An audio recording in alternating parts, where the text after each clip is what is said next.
Hello, and today we're going to be drawing a cartoon volcano.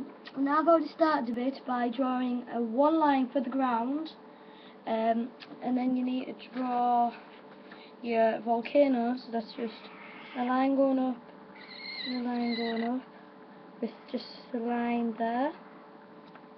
And then you need to draw, well you can, spit in lava coming out.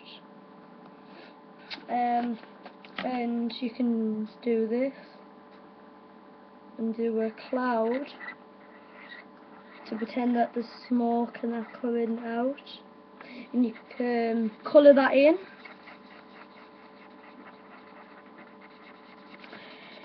You don't have to colour in the cloud if you don't want to, but I'm just going to do it. And you can, and I'll put the lava in orange if you had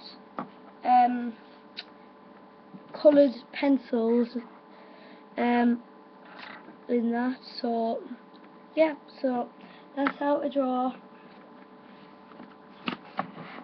a cartoon volcano.